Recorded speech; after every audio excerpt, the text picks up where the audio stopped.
Now, programming from the Illinois Channel, an independent, nonpartisan corporation formed to provide nonpartisan coverage of Illinois state government and other public affairs events taking place across Illinois. For more information on the Illinois Channel, please visit our website at www.illinoischannel.org.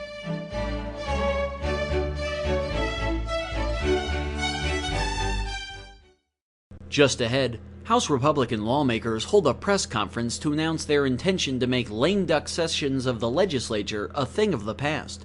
They'll explain the changes they'll seek and why they think they're necessary. Lobbyist Dick Lockhart, a veteran of World War II and recipient of the Bronze Star, and hear his thoughts on how Illinois state government has changed over the last 60 years that he served as a lobbyist. That's all just ahead after this brief note.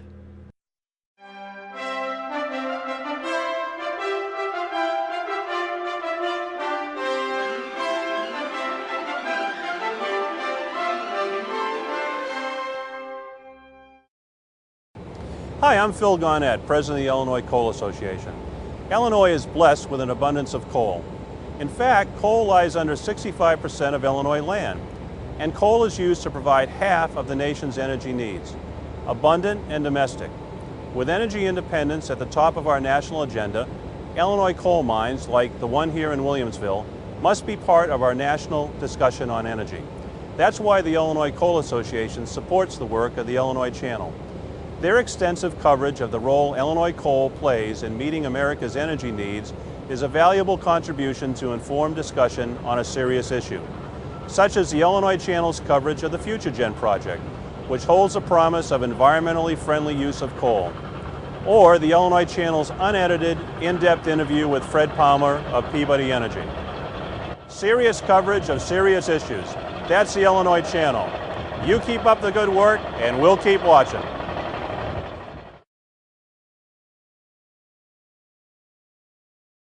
Next from the state capitol, House Republican leader Representative Jim Durkin and other members of the Republican House caucus announced their intention to change the Illinois Constitution to get rid of lame duck sessions of the legislature. This runs about 25 minutes. All right, good afternoon, everyone. I'm Jim Durkin, House Minority Leader. We're here to talk about the lame duck sessions. There's an expression that's been going around Springfield for decades, and it says that no one's life, liberty, nor property is safe when the legislature's in session. It's never more true than when we have a lame duck session every 2 years, and even more pronounced every 4 years when we have a possible change in the administration. Two factors, a lower voter count requirement and decreased constituent accountability, play into the appeal of using the lame duck session as a way to move otherwise highly controversial legislation. In 2011, in the 11th hour, under the veil of night, Democrats in the majority passed the largest income tax increase on individuals and employers in the state's history. They abolished the death penalty. They brought smoke-free Illinois to Illinois. Republicans have dirt on their hands as well. Back in 1997, we were involved in it, and we participated in lame duck session abuse. It doesn't make it right. Regardless of where you stand on any of these issues, outgoing lawmakers no longer are accountable to the voters should they not vote on such controversial legislation. In 2011, there were members that had left the House early to pursue other opportunities, and in the interim, new legislators, pinch hitters, so to speak, were sworn in to take the tax vote and all those other controversial votes in 2011, only to disappear within moments later with no accountability back to the 110,000 taxpayers in their district. No one knew who they were, no one knew how to reach them, and yet they were voting on bills to raise income taxes, to abolish the death penalty, and all the other controversial issues which came up, or the very significant issues that came up in 2011. I will say it was a terrible disservice to the taxpayers and all Illinoisans. There was no accountability. Today I filed House Joint Resolution Constitutional Amendment 43 to close a loophole that has been used for many years to ram bills through the process at the end of the 2-year legislative session. I'm proposing that we eliminate lame duck sessions by moving up the date of inauguration to the second Wednesday of December, approximately 1 month following the election. Currently, inaugurations are held on the second Wednesday in January. Essentially, the fall veto session would have to be held before the general election, and the legislature would not convene nor act upon legislation unless a special session would be called with the joint approval of the governor and each of the 4 legislative leaders. I'm now going to turn over to Dwight Kay to talk about House Rule 805 in what we are proposing with that House rule. Dwight, thank you. Thank you, Leader. Just to provide a little history, just hours before I was sworn into office, my first term, the legislature approved a 67% income tax hike. I personally campaigned against it, and I was outspoken against the tax hike before and after the election in November 2010.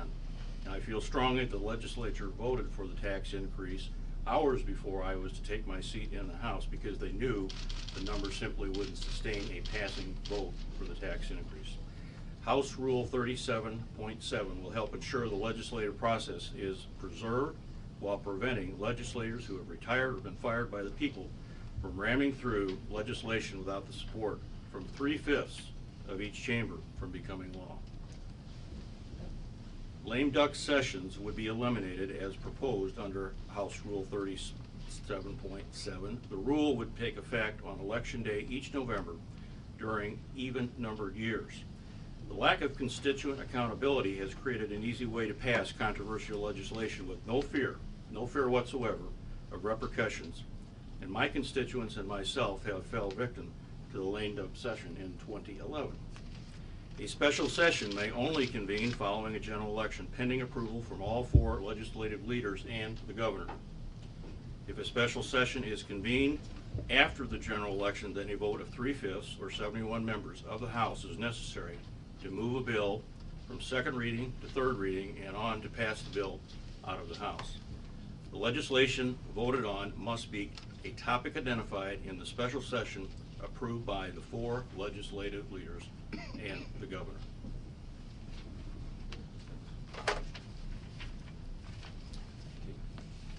Sure. That would be fine. Good afternoon, everyone. My name is Kay Hatcher. I'm the state representative that represents the Fox Valley, which is a little south and west of Chicago. And actually, I've represented the Fox Valley for about a quarter century. A member of the school board, a member of the county board, Forest Preserve president, and now in my 3rd term as a state representative. I never looked at this position other than an opportunity for public service, and had no idea that it would be a career, and chose not to do, and as such have chosen not to rerun. And I've been in politics a long time, and I'm hardly naive, and yet I was astounded at the number of people who came to me following my opportunity to not run again to say, you know, it's okay to vote for this law. You're not running again. Well, what does that say to the public? And in transmission, what does that say looking to a veto session? We've made a lot of changes in this state in the 5 years that I've been here, all affecting ethics. And it's gone from something as simple as taking names off billboards. You no longer see, when you come to Illinois, a billboard that says, blah, blah, governor. It just says, welcome to Illinois. We've made a lot of ethics changes, but there's more that we can do, and I don't think there is going to be anything that's more important than the opportunity to address this in public. We have a chance to change public perception, because when you get to the veto session, the social and fiscal Molotov cocktails are thrown out, and people make decisions based on many things. I don't want one of those decisions to be made because they're going to have an opportunity to increase a possible profession leading the legislature. I don't want those positions to be fulfilled by someone who's just marking time. It sounds like an impossible task, but I don't think it is. We have legislation in front of us today that has an opportunity to make that change. And I think we owe it to the people of Illinois to give them that chance to have clear and honest representation. Thank you.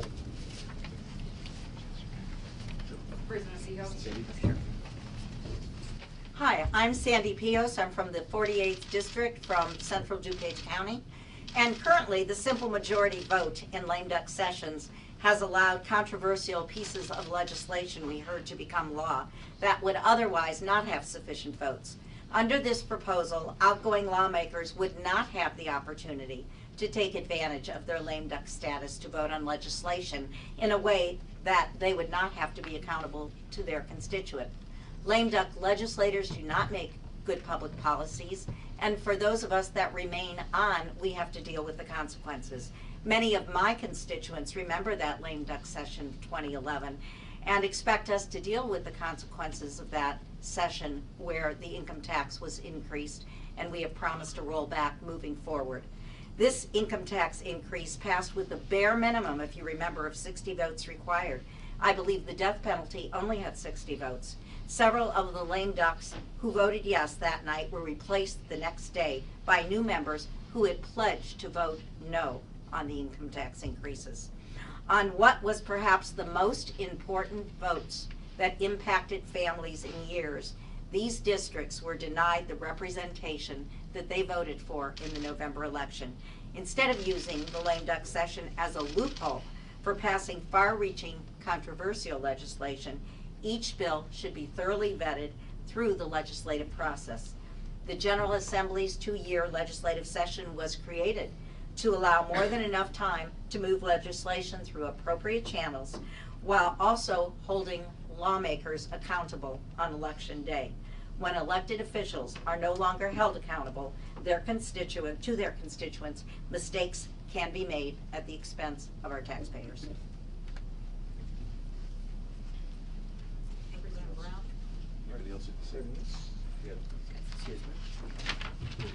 If you'll remember back with me, I wasn't in office 4 years ago, but I was running for office. And my opponent and eventually a gentleman who became my predecessor swore up and down that he would not vote for an income tax increase. He, along with several other members. And in this business, your word is your everything. It's all that we can be judged by. And unfortunately, after losing the election, many of these members gave up on their word. They backed out on their promise, and they increased income tax here in Illinois by $7 billion, 67% income tax hike. On what was perhaps the most important vote in many of my working families' lifetimes, this income tax increase hit home and affected their ability to put bread on the table. In the future, we need to ensure that these political tricks do not happen again. The issue is very simple here. Voters get to the poll, they have an opportunity to vote on their elected officials, and after those votes are tallied, those folks should represent them in the General Assembly immediately from that day forward. I fully support this measure of accountability and hope that we can get some movement.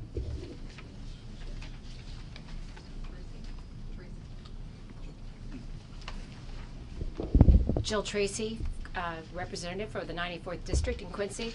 Likewise, we were just recounting the events of that evening and how it just seemed improbable and impossible that legislation of the magnitude and the far-reaching effects that affected every family in Illinois could pass with such a simple majority. And it did, and it was wrong, and I'm very glad that the House Republican Caucus is stepping forward to highlight this and give pause to and ask for the public's support in helping to pass and move forward such important legislation for all of the people of Illinois.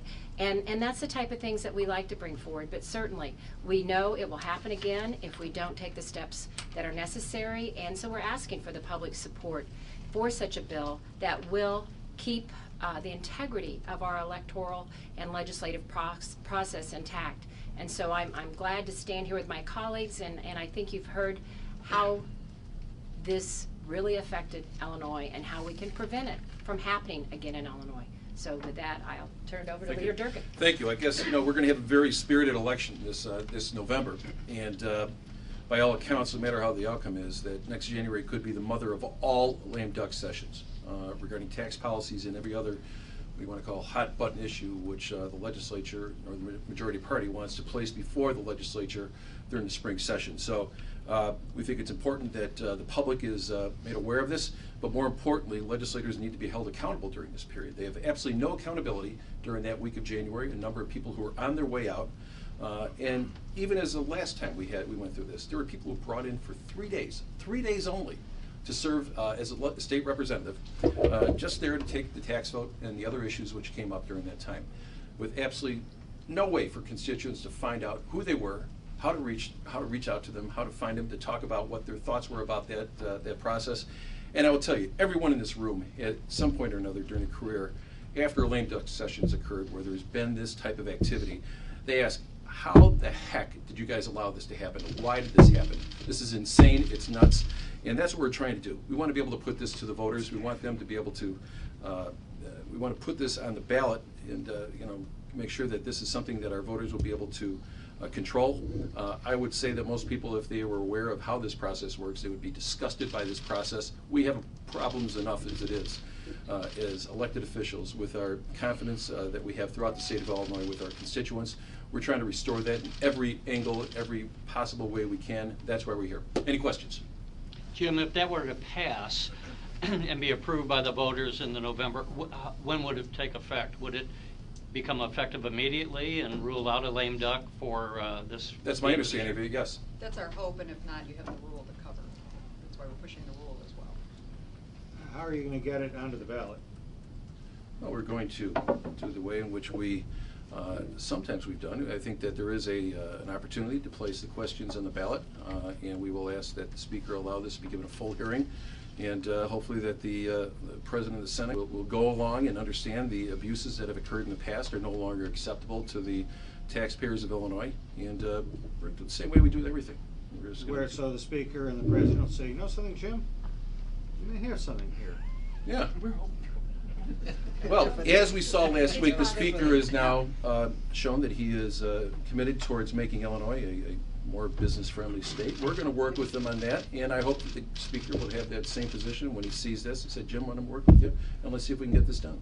Well, absolutely, it's a it's a spirit of cooperation that we've seen. Well, it would be a big change, and you mentioned the election. I'm wondering if Governor Rutherford or Governor Rauner or Governor Dillard or God willing, Speaker Durkin would think that this is necessarily a great idea. Well, I think maybe this would help us now that we're in the majority. Absolutely. You know what? Hey, look.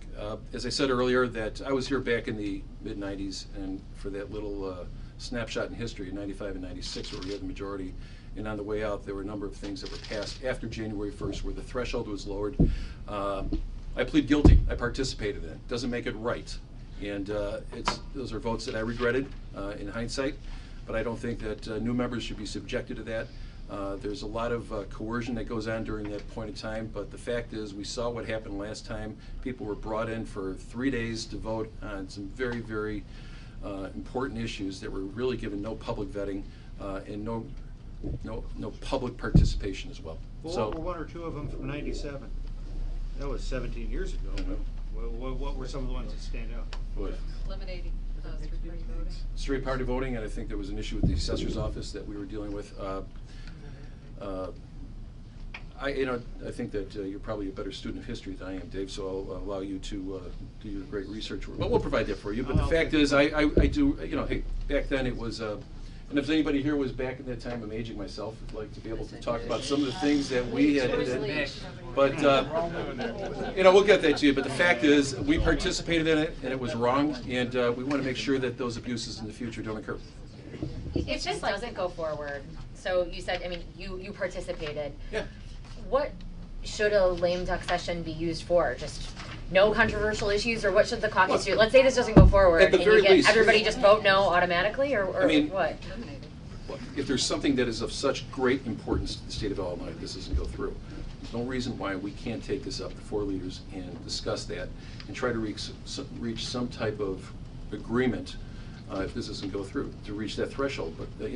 But I'm concerned about the change in structure, the change in the shift of powers that are going to come along, and we know what happens here, and we've got to do something about it. But I think more importantly, the public needs to understand exactly what's been going on over the years, and we need to inform the public about the abuses that occur every 4 years. And I'm telling you, it's right around the corner.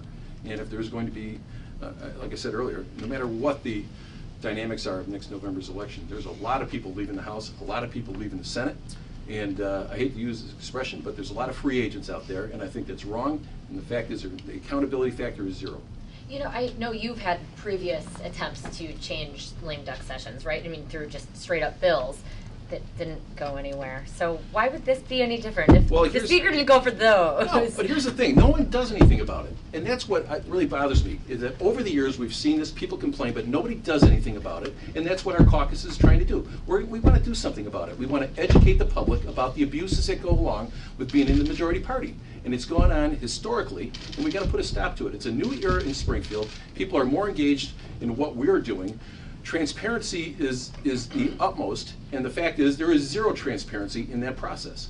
And we have to stop at what happened back 3.5 years ago, bringing in people just for the purposes of voting on some controversial issues which never otherwise would have seen the light of day or would have passed in the previous General Assembly. You know, someone brought up and phrased this as an ethics issue, so transparency. Is this the biggest ethical issue that Illinois is facing, at least that could be addressed by legislation, or do you see anything else at the forefront? How much is this? I mean, you know, I've always said this, it's very difficult to legislate morals, but the fact is we can do the best we can to at least put some barriers on individuals who are going to try to, will be fast and loose with the and take advantage of opportunities which have been which present themselves usually at the end of the year. How many people have talked, and we've talked to people throughout the Capitol, in Chicago and everywhere else, well, that's kind of a tough issue, but you know, we can wait for the lame duck session issue. We'll be able to get it through at that point. I think that's really vile. We don't need to be participating in that type of government. It's wrong on so many levels. And you've mentioned the tax increase. Do you see anything else on the forefront of a lame duck session this time around? Any predictions of what else could possibly at the very pop least up in this mother of lame duck sessions? Well, you name it. The sky's the limit. We saw what happened 4 years ago, so we'll just have to monitor it as this session goes along. We'll see what they want to push through. Whether it could be minimum wage, it could be some other issues that have been presented by the governor a few days ago on expanding child care and sick days for employees. There's a variety of things that can happen, but the fact is, it's an opportunity for mischief. And as I said earlier, no one's life, liberty, or property is safe when we're in session, and no more, even more so during a lame duck session. Jim, what is your reaction to the governor's proposal to roll back the presentation of the budget?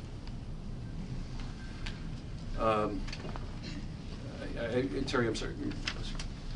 The governor is pushing it back the budget. Hey, look, I think it's important that we live by the dates that have been set by schedule, and our caucus, we just feel that it's over the years, last 4 years, that courtesy has been extended. However, if you talk to our appropriation chairs, our spokesperson and our staff, it is extremely disruptive, very difficult to get a true appropriation hearings and to move along that process. I think we need to start doing it on a sooner basis, but I think by moving it back in March, it just places incredible stress upon people who are working very hard to be able to have a full and frank discussion about the revenue projections and how we're going to spend those money over about a month-and-a-half period. Anything else? No, thank you. All right, thank you. And would that be Mother Goose? You're watching the Illinois Channel, an independent nonprofit corporation formed to provide gavel-to-gavel coverage of Illinois state government and other public affairs events taking place across Illinois. Next from Springfield, we talk one-on-one with lobbyist Dick Lockhart, who recently celebrated his 90th birthday. From his perspective as one who has spent 60 years as a lobbyist, we hear how the political landscape has changed since he began lobbying in the 1950s. This runs about 30 minutes. However, the full 50 minutes of this interview can be seen on our YouTube channel at www.youtube.com/Illinois Channel TV. Dick Lockhart, thanks for joining us again on the Illinois Channel. My pleasure indeed. And our viewers may remember we've done an interview with you in the past about your time during World War II when you were fighting in the Battle of the Bulge and were captured and spent 4 months as a prisoner of war in Germany. So you've had a very interesting life even prior to coming to Illinois and covering politics. Yes.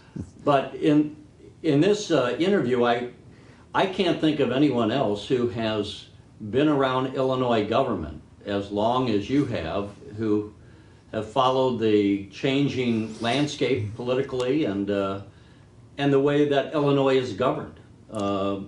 First of all, congratulations, you just recently turned 90 and here you are, right. Still working as a lobbyist. Still working, right. I'm afraid to stop. Why do you still? I mean, when everyone else is thinking of retiring at 65 or something like that, here you are at 90 and you're still walking the corridors of the Capitol. I guess I'll continue until I feel like I can't do a good job on behalf of my clients. And demands are increasing, by the way, over in Springfield. There are more bills, more activity, more issues, shall we say. And so I may reach a point where I feel that I don't have the strength or the efficiency to keep up with the changing circumstances of the legislative demands. Now, what year did you actually start lobbying? 1959. Wow. Eisenhower was president. Stratton was the governor. Stratton was the governor, right. And how, let's see, you were roughly, what, 35 or so then? Something like that, I suppose, yeah. What brought you into lobbying? I always had a interest in government and politics. And after I was discharged from the Army in December of '45, I came to Chicago. I always wanted to come to Chicago. Grew up in Fort Wayne, Indiana. But I always wanted to come to Chicago, and I did that. Went to Northwestern Evening School mostly during the week. GI Bill paid for that. So I worked during the day, different kinds of jobs, and got married in 1948. Started working as a volunteer precinct worker for an organization called the Independent Voters of Illinois. And so I just did that evenings because I was interested in political scene, and certainly Chicago is a great source for activity, shall we say. And out of volunteer work, they decided to hire me on a part-time basis to do some organizing on weekends and evenings. And from that, I got a job with the Citizens of Greater Chicago on a full-time basis, which was a civic organization in Chicago. And so I worked there for a number of years, got interested in legislation, reform legislation, came down to Springfield on a few occasions to watch the activities. And out of that grew a feeling that perhaps I could have a career with this.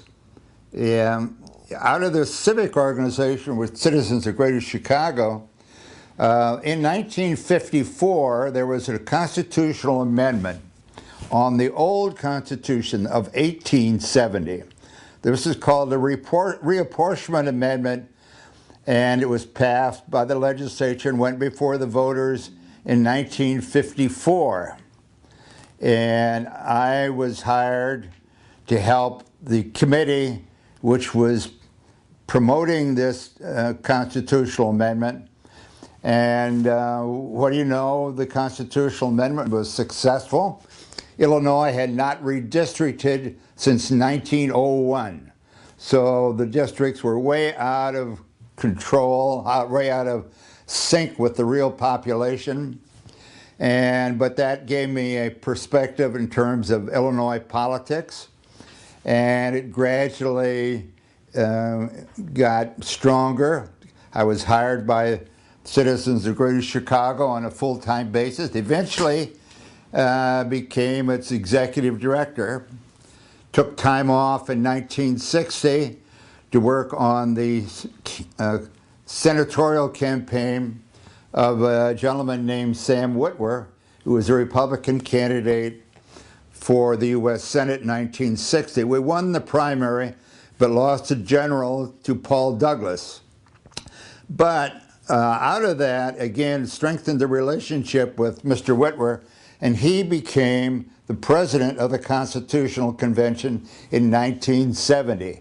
Now, this is a Constitutional Convention that was the first opportunity for people like Michael Madigan and young Richard Daley to participate in their first rung of their political ladder. And they've done both of them pretty well, but that's where I met both of them. They were candidates in 1969 for the delegates to the Constitutional Convention. That was a hugely successful Constitutional Convention. The people adopted it on December 15th, 1970. And I think it's made significant improvements in the governance of Illinois.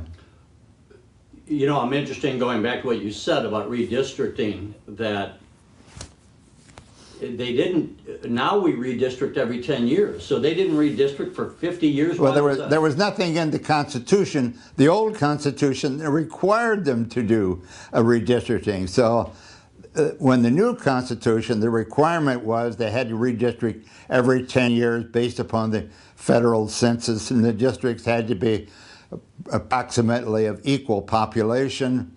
It also said they had to be compact.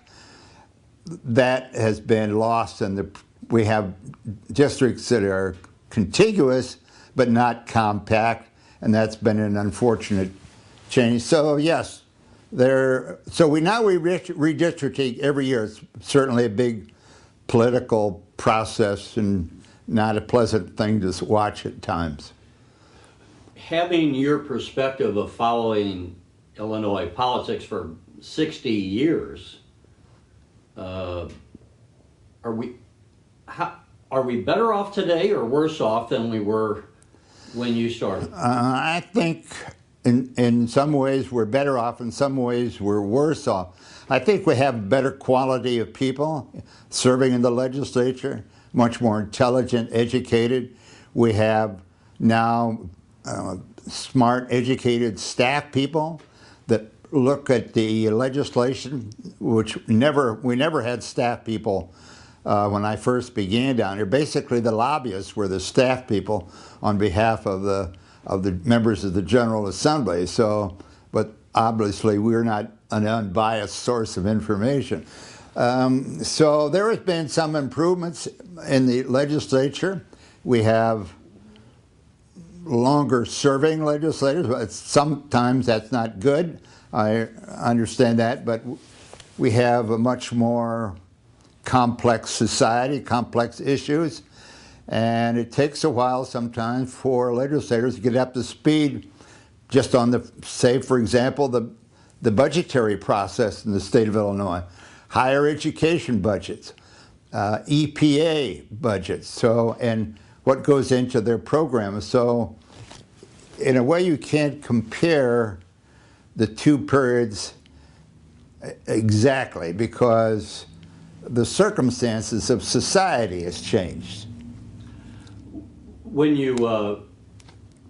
when we were operating under the old Constitution, first of all, we had the three-member district, which is something that was a good. I had never heard anywhere else in the country. It was unique, and I thought it was. How did that come about? Was that part of the 1870 Constitution? Yes, it was in the 1870 Constitution. And for those political scientists out there, kids taking poli-sci classes, explain to us what the three-member district was and how it worked. Well, every House district had 3 legislators elected from it.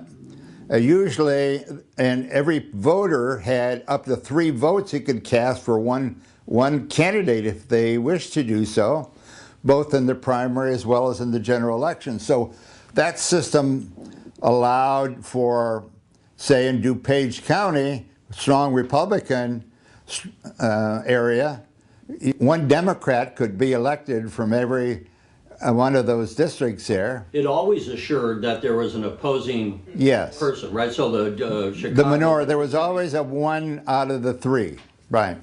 So in that way, we had Republicans from Chicago. Which yes, that is correct, right. And you even had some African-American Republicans from Chicago in those particular districts in the South and West Side. So I've often regretted that that in 1978, 1980, it was an effort led by now Governor Quinn to eliminate that, make that single-member districts. And you know, when the 1970 Constitution was voted upon in December of 1970, there was a separate question. Shall we retain the cumulative voting system, or do we want to go to the single-member district? Cumulative voting won overwhelmingly. But then there was this ruckus over pay charge, and an issue which I'm not involved in, but it aroused the ire of a lot of voters. And Mr. Quinn, who was a kind of a political maverick at the time, took advantage of it, and they got the cutback amendment, which reduced the size of the legislature and eliminated the 3-member districts. And how has that changed the political power structure in it changed it considerably, because you lost immediately a group of independent legislators. Now there was either Democrats or Republicans, depending on maybe what happened in the election year and how the map was drawn for the new districts every 10 years. So there's been a new map every 10 years, but the party who's in control contrives to draw the map so as to perpetuate their control. So there's now an effort being made, interestingly enough, to try to take the partisanship out of the redistricting process. And that would require a constitutional amendment. And there is an effort going on right now as we speak. You and I had talked before that even though it's been 60 years, a lot of the issues you started off with, which was redistricting, here we are again still on these same issues. And as you mentioned, so now people are trying to pass another redistricting that would take the authority of drawing the districts out of the hands of the party leaders. Yes. What do you make of that effort? Do you have a thought on it? Well, amending the Constitution is not an easy process. First place, it has to come out of the legislature by 3/5 votes. And then it goes on the ballot. And the ballot is two tests. You either have to have 3/5 of those voting on the issue or a majority of the total votes cast. Now, there was a constitutional amendment on November of 2012 relating to pensions that almost passed, just lost by very few votes. And probably, if it wasn't at the presidential level, it could have been adopted, because the presidential election, bigger turnout, higher mountain of votes to climb, so to speak. So there could be an effort in the November of this year election to make some constitutional changes, and I think that conceivably could have a better chance. But obviously, the legislature is not conducive to want to change the system to which they are all the beneficiaries of.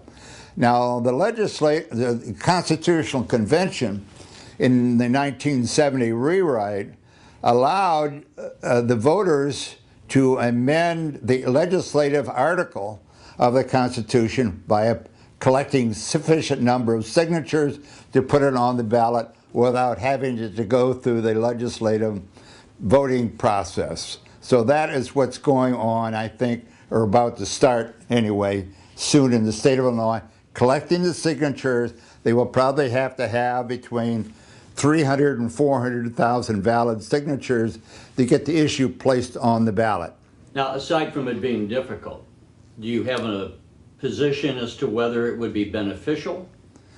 I guess my point is I would like to have the debate over it. I'm not sure whether we're creating another problem or whether we're sorting it out. But I think the issue is sufficiently important.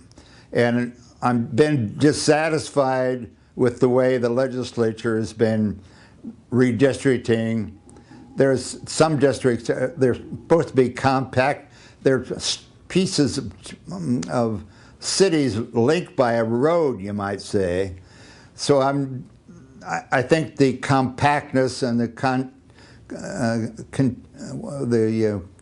well, the way they're drawn, they're not. The way they're drawn is been too politicized. I like to see a discussion about the alternatives, and I might be willing to support it. I probably would be willing to support it because I'm willing to try something else.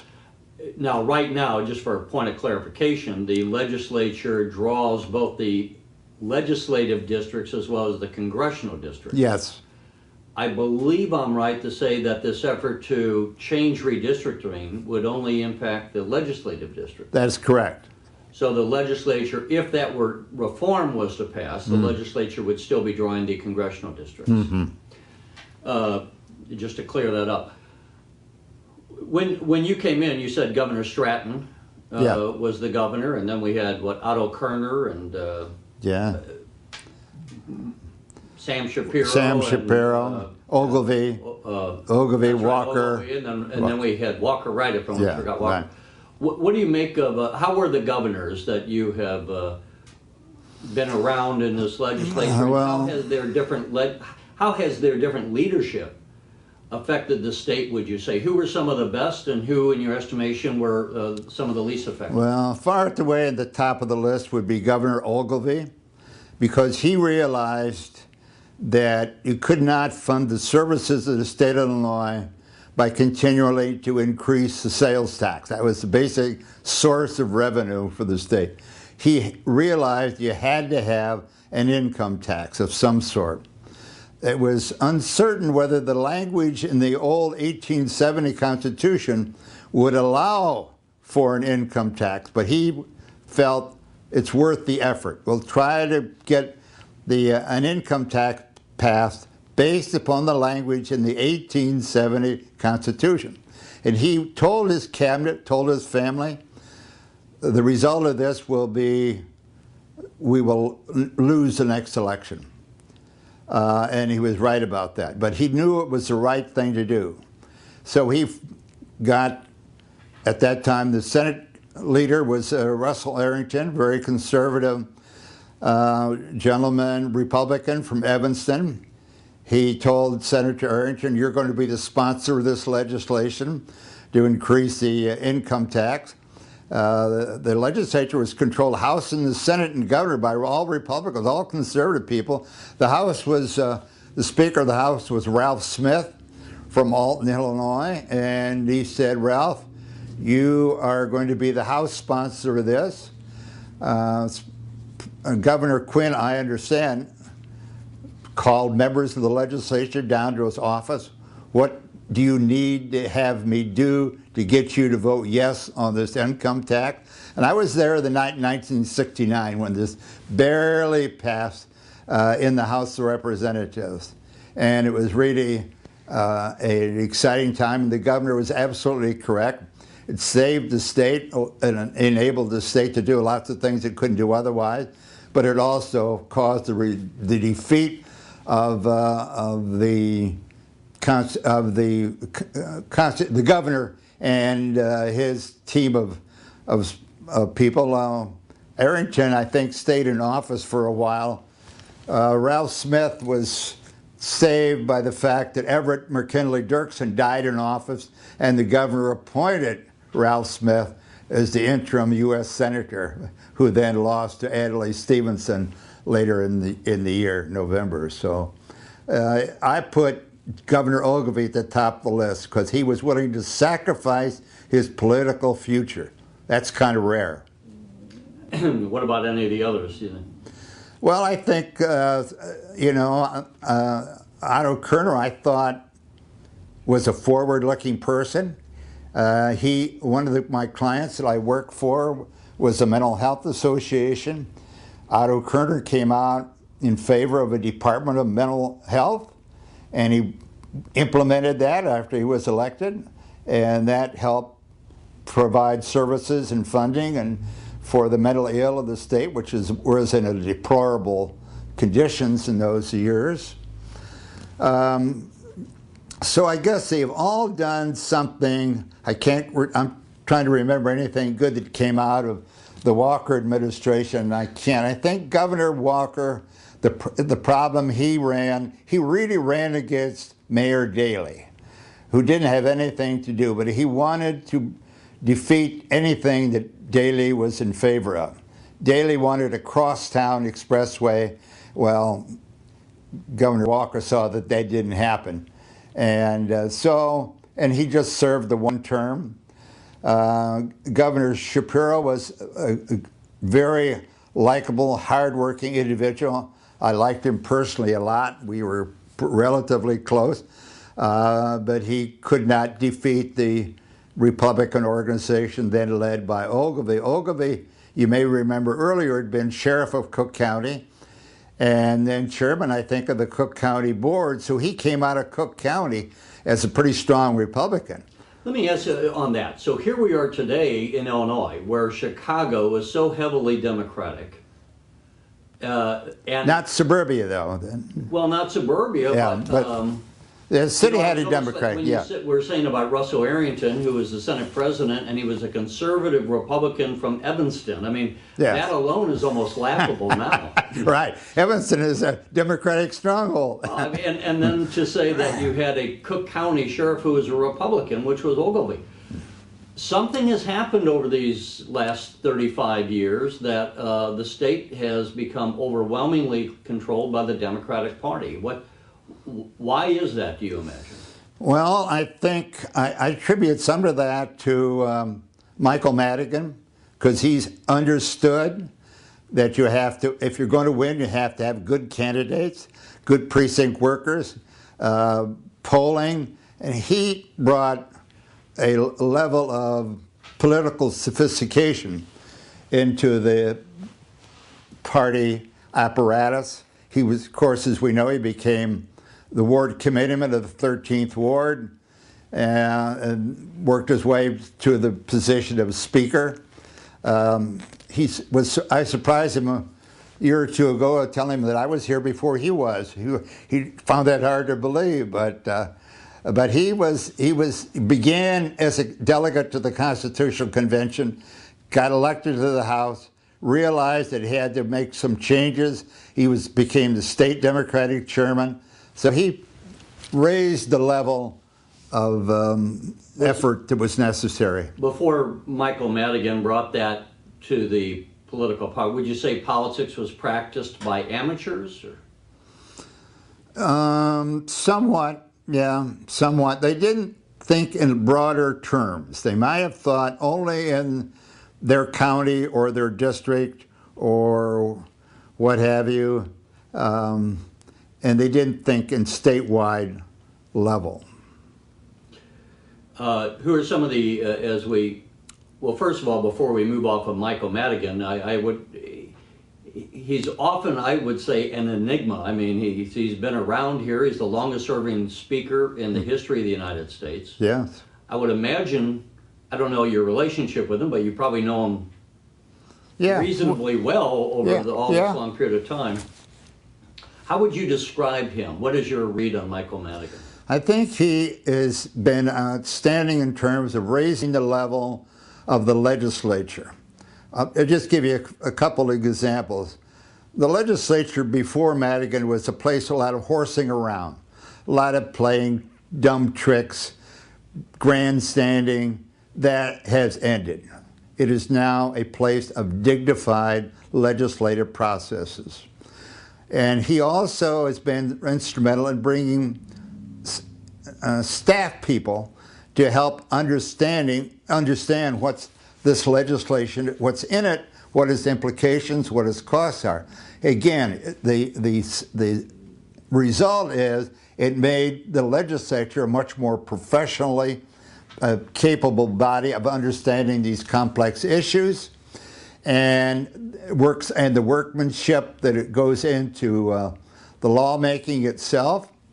And he's provided staff services. We have Legislative Reference Bureau that does have expert people drafting bills, Legislative Information Service that provides information And we will say that a bill has been scored, which means that somebody said, here's what it'll cost if implemented. Were bills scored in the past, or did they just guess what the cost would be? I don't know about how the cost. It was probably, they started out relatively small, and like all bureaucratic enterprises, gradually it increases power and influence. And we have the Legislative Information Service that provides education for the staff people of the legislators in their districts. You know, every legislator has a district office now. So the people who serve in those district offices are not just some crony of the legislature, they're a professional a person who is there to help out the constituents or help out the legislator dealing with certain issues. So it's been a commendable effort, and I give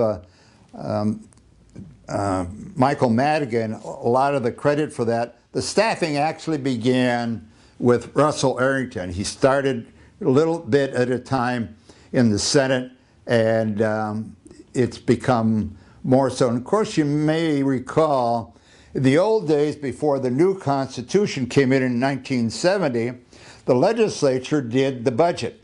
They had a budgetary commission, powerful group of about 10 or 16 men, and they wrote the budget for this whole state of Illinois. When the new Constitution came in, the budget-making initiative fell to the governor. So that's how the Bureau of the Budget came into being, you might say. And Ogilvie was a big advocate of having the decision-making for the budget be vested in the governor, and then, of course, presented to the governor, or presented to the legislature for their revision, shall we say. Let me ask, when we were talking about governors, one we didn't mention, which we should have, Rod Blagojevich. And as famously, of course, he was impeached. Mm-hmm. How did, some people might say, and I think this is a service to have this interview because of your depth of knowledge. And you can look over this 60-year period. Some people in the future might say, oh, these other guys were just as corrupt, but Rod Blagojevich got caught, or he was thrown out because he and Michael Madigan didn't get along. What's the reality, would you say? What was the read on Rod Blagojevich, and to what extent was he a different kind of a governor than others?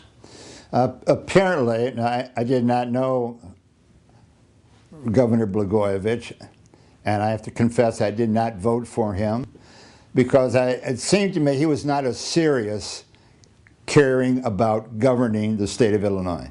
He was interested, it seemed to me, about getting his friends in particular places in the regime, you might say, and deriving campaign support for the next campaign, or to building up for some other kind of, maybe a national office.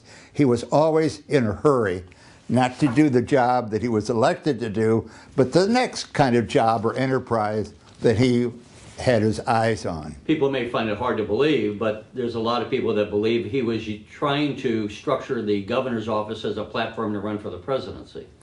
Or vice president. Yeah, nothing, I don't know he wanted to run for president, but certainly he wanted to run for something at the national office, and I think he had his eyes on the vice presidency because he figured Illinois is a swing state, big state.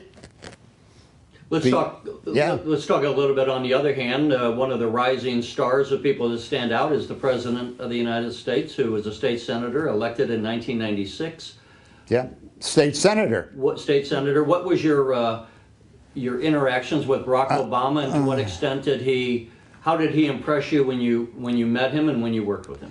I didn't really have any. He didn't sponsor any bills. He went right into the Senate, and I think everybody sensed he was a young man in a hurry, you might say, but he was in a hurry not to make particular changes, but to be a good representative in the legislature. And he ran for the Congress and was defeated. that was his first effort, and then he decided to maybe recalibrate his ambitions, so to speak. He was a very conscientious state senator. I had relatively little contact with him because he wasn't around very much, but I think he was a decent person. He now, when you say he wasn't around much, that makes it sound like he didn't. Well, he didn't serve in the Senate. I think the state Senate two years maybe. He wasn't around very much. You mean as far as longevity? Longevity, right? He was elected in '96. He would have been reelected in 2000, and then he was elected to the U.S. Senate in 2004. Yeah. So. What about who are some of the other notables in politics? There was Paul Powell. I was going to say Paul Powell certainly was unique. He came from a small town in southern Illinois, but he manipulated a lot of. And who was Paul? Just for those who don't remember, who was Paul Powell? He was a state representative from Vienna in Johnson County, a Democrat. Who wanted to do great things for Southern Illinois, and in fact, he was successful at that. He became Speaker of the House, and I even interviewed him when he was Speaker of the House in 1961. And if you look at our conversation of those days, it's unusual in the fact that some of the things we talked about in '61 are still the issues of the day currently. But he was a master at putting together coalitions, depending upon sources of strength, you might say, maybe Republicans as well as Democrats, to achieve certain objectives and get other friends elected to office. So he was one of a kind in many ways, one of a kind. You're watching the Illinois Channel, an independent nonprofit corporation formed to provide gavel-to-gavel coverage of Illinois state government and other public affairs events taking place across Illinois.